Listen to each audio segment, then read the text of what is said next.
அனைவருக்கும் வணக்கங்க. இன்றைக்கு இரண்டாவது நாளாக வேளாண் பட்ஜெட் வாசிக்கப்பட்டுள்ளது. இன்னைக்கு பார்த்தோம்னா எல்லா வேளாண் துறையில் இருக்கிற எல்லாத்த பற்றியும் பேசுகிறாங்க. இத்தனை கோடி அதுக்கு ஒதுக்கீடு, இத்தனை கோடி இதுக்கு ஒதுக்கீடு என்று ஒரு கம்ப்ளீட்டாக ஒரு வாசிச்சிருக்காங்க எல்லாத்தையுமே. இந்த வாசிக்கப்பட்ட அத்தனையும் நிச்சயம் அத்தனை கோடிகள் அதுக்கு ஒதுக்கப்பட்டு செயல் வடிவாகணும். அப்போதான் இது நம்ம ஏற்றுக்கொள்ள முடியும். இன்னைக்கு நாங்கள் தேமுதிக எஸ்பெஷலி எதிர்பார்த்தது தமிழ்நாடு முழுக்க கிராமம் வாரியாக பாதிக்கப்பட்டிருக்கிற பெண்களுக்கு 100 நாள் வேலை வாய்ப்பு திட்டம். அதுதான் வெரி வெரி வெரி இம்பார்ட்டன்ட். அந்த 100 நாள் வேலை வாய்ப்பு திட்டத்திற்கு எந்த அறிவிப்பும் இல்லை. அது இன்னைக்கு கட்சிக்கு அப்பாற்பட்டு அனைவருக்கும் சமமாக பகிர்ந்து தரப்படும் என்ற எந்த அறிவிப்புமே கிடையாது. 100 நாள் வேலை வாய்ப்பை நம்பி இருக்கும் எத்தனையோ கோடி பெண்களுக்கு அந்த அறிவிப்பு இல்லாதது எங்களை பொறுத்த வரைக்கும் மிகப்பெரிய ஒரு ஏமாற்றம். அதுக்கு அடுத்தது நம்ம பார்த்தோம்னா இன்னைக்கு நெல் கதிர்கள் விளைஞ்சி தமிழ்நாடு முழுக்க இன்னைக்கு அதை கிடங்குகள் இல்லாமல் திறந்த வெளியில மூட்டை கணக்கில் அறிக்கை வைக்கப்பட்டிருக்கு. இதுக்கு நான் பல முறை அறிக்கை கொடுத்துருக்கேன். பட் அதுக்கான கிடங்குகளுக்கோ அதை பத்திரப்படுத்துறதுக்கான அறிவிப்பு எதுவுமே இல்லை. எல்லா இடத்துலையும் திறந்த வெளி நெல் கிடங்குகள் இன்னைக்கு பயிர் பண்ணி அதை கொண்டு வச்சு அது மழையில நனைஞ்சு முளை விட்டு அது நாசமாகுகின்ற நிலைமை தமிழ்நாடு முழுக்க இருக்கு. இதற்கான அறிவிப்பு இல்லாததை தேமுதிக கடுமையாக நாங்கள் கண்டிக்கிறோம்.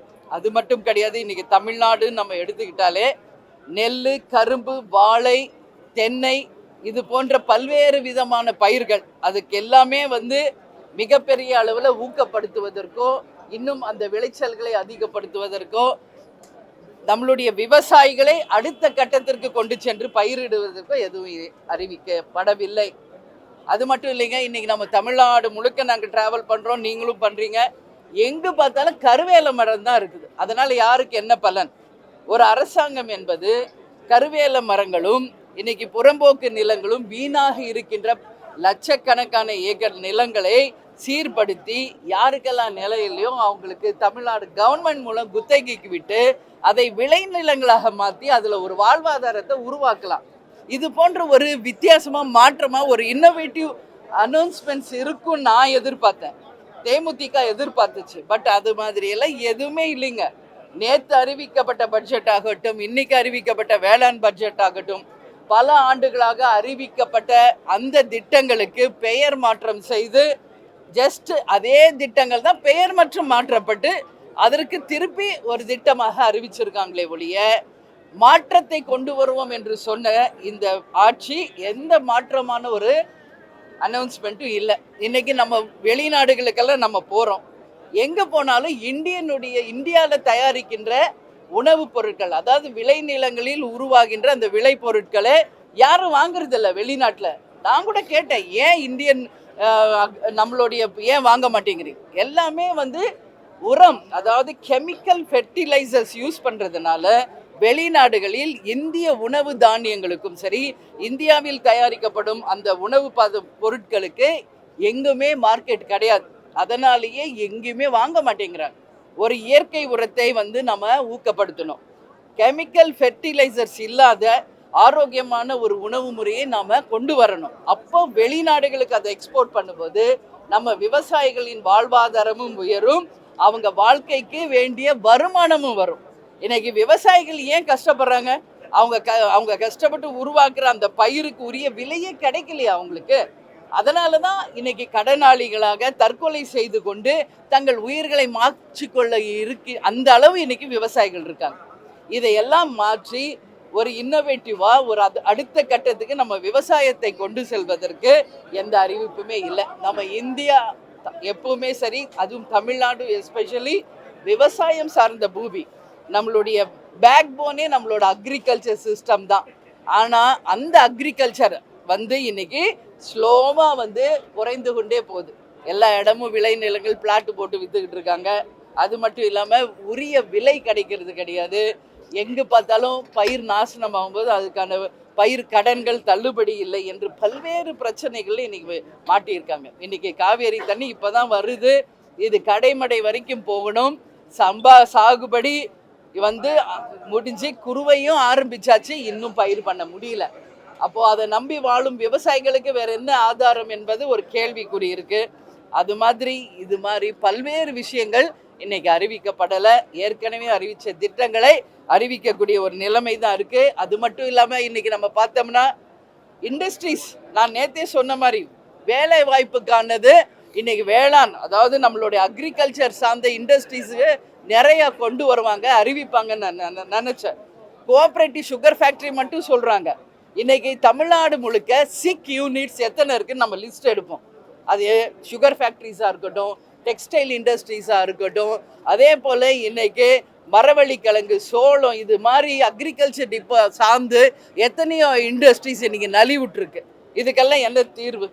அந்தந்த மாவட்டத்தில் விளைகின்ற அந்த விளைபொருட்களுக்கு அந்தந்த மாவட்டத்திலேயே ஒரு மிகப்பெரிய ஒரு தொழிற்சாலைகளை கொண்டு வந்து ஏற்கனவே ஆரம்பிக்கப்பட்டு நலிவுற்று இன்னைக்கு சிக் யூனிட்ஸாக செயல்படாத ஃபேக்ட்ரிஸை மீண்டும் அதை உருவாக்கி செயல்படுத்தினாலே நம்ம மக்கள் ஒரு மாவட்டத்திலிருந்து இன்னொரு மாவட்டத்துக்கோ சென்னைக்கோ மைக்ரேட் பண்ண மாட்டாங்க. அவங்கவுங்க மாவட்டத்திலேயே அவங்கவுங்க சிறப்பாக வாழலாம். ஆனால் அதுக்கான அறிவிப்பே எதுவுமே கிடையாது. அதனால் இன்னைக்கு சிக் யூனிட்ஸை நிச்சயம் இம்ப்ரூவ் பண்ணி இளைஞர்களுக்கும் பெண்களுக்கும் நிச்சயம் வேலை வாய்ப்பை உருவாக்கணும். இது மாதிரியான எந்த அறிவிப்புகளுமே கிடையாது. ஏற்கனவே பல ஆண்டுகளாக அறிவிக்கப்பட்ட அறிவிப்புகள் மீண்டும் அறிவிக்கப்பட்டிருக்கு. இதனால் எந்த மாற்றமோ எந்த விதமான வித்தியாசமான ஒரு பட்ஜெட்டாக எங்களால் பார்க்க முடியவில்லை. மார்க்கெல்லாம் இப்போ நான் கொடுக்க மாட்டேங்க. நேற்று இதே கேள்வி என்கிட்ட கேட்டீங்க. ஏன்னா இப்போதான் அவங்க படிச்சிருக்காங்க, வாசிச்சிருக்காங்க, நியூஸ் பேப்பரில் வாசிக்கிற மாதிரி வாசிச்சிருக்காங்க. இன்னைக்கு இது வெறும் நம் சொல்லாக தான் எடுத்துக்கொள்ள முடியும். இது என்றைக்கு செயலாக்கம் பெற்று ஒதுக்கப்பட்ட கோடிகள் மக்களை போய் சேர்ந்து அதனால் எப்போ மக்கள் பெனிஃபிட் ஆகிறாங்களோ அன்னைக்கு நீங்கள் கேளுங்க, இந்த ஆட்சிக்கு நம்ம எவ்வளோ மார்க் நம்ம தரலான்னு அன்னைக்கு நான் சொல்கிறேன். இன்றைக்கு எந்த மார்க்கும் நம்ம சொல்ல முடியாது.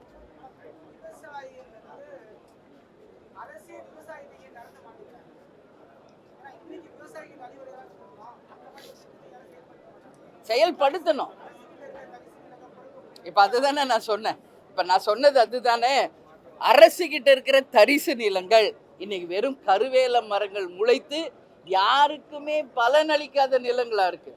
இன்னைக்கு அடுத்த ஜென்மத்தில் நான் விவசாய குடும்பத்தில் பிறக்கணும்னு சொல்றாரு முதலமைச்சர். பாராட்டுக்கள், வாழ்த்துக்கள். நாங்கெல்லாம் விவசாய குடும்பத்தில் பிறந்து விவசாயிகளாக இருந்து தான் இன்னைக்கு கேப்டன் மனைவியா தேமுதிகவின் பொதுச் செயலாளர் இங்கே நிற்கிறேன். அது நாங்கள் மார்தட்டி பெருமையோடு சொல்வோம் விவசாய குடும்பம். ஆனால் நம்ம முதலமைச்சர் இப்போ என்ன சொல்கிறார், அடுத்த ஜென்மத்தில் பிறக்கணுங்கிறார். அவர் நினைச்சா இப்போ அவர் முதல்வர், இந்த ஜென்மத்திலே அவர் இன்னும் சிறப்பாக விவசாயிகளுக்கு செய்ய முடியுமே. கடவுள் என்னும் முதலாளி கண்டெடுத்த தொழிலாளி யாருன்னா விவசாயி தான். இன்னைக்கு எத்தனையோ டிபார்ட்மெண்ட்ல எவ்வளவோ நம்ம சம்பாதிக்கலாம், ஆனால் அந்த சாப்பாடு நம்ம சோத்துல கை வைக்கணும்னா அவங்க சேத்துல இறங்குனா தான் முடியும். அதற்கு என்ன வழி? அதை தான் நான் சொல்கிறேன். இன்றைக்கி கவர்மெண்ட் நினச்சா எது வேணாலும் கொண்டு வர முடியும். புதுசாக இன்னோவேட்டிவாக அக்ரிகல்ச்சரை டெவலப் பண்ணுங்கள். வெளிநாடுலலாம் இன்றைக்கி பல டன் இன்றைக்கி உற்பத்தி ஆகுது, தரமான உணவு உற்பத்தி ஆகுது. ஏன் நம்மளால் பண்ண முடியல?